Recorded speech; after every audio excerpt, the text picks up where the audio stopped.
Hello everyone and welcome to my YouTube channel. Today we are going to discuss about how to fix stickers on iPhone iOS 18. For example, if you see a sticker, a specific sticker is not working or not showing on your iPhone iOS 18, then how you can fix that. For this, what you have to do, you have simply watch this video completely. So without wasting any time, let's start the video. So first of all, what you have to do, you have to make sure that you are connected to a proper Wi-Fi and internet connection. And after that, what you have to do next is you have to simply go to settings, and here you have to go to general, and after that you have to scroll it down until you find the option of transfer or reset iPhone, and here you have to click on reset, and you have to reset all of your network settings.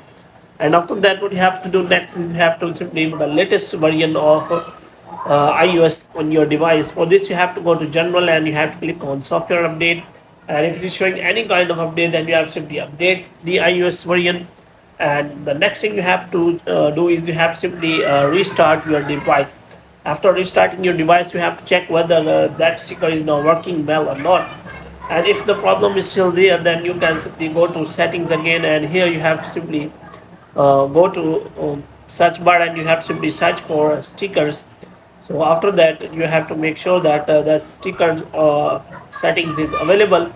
So here you can simply check all the settings related to keyboard, and after that you can simply find the keyboards are available.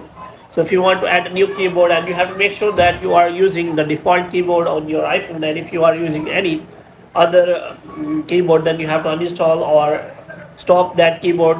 And if keyboard emojis are not working or sticker is not working, then you have to simply turn off this option, send stickers from the emoji keyboard, and after that you have to try again whether your problem has been solved or not.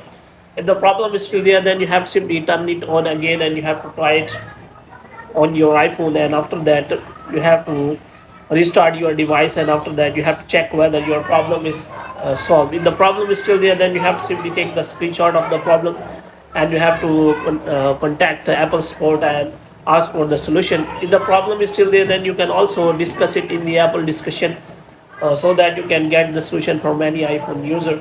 So hope you have liked this video. If you get more videos like these, you can subscribe to our channel.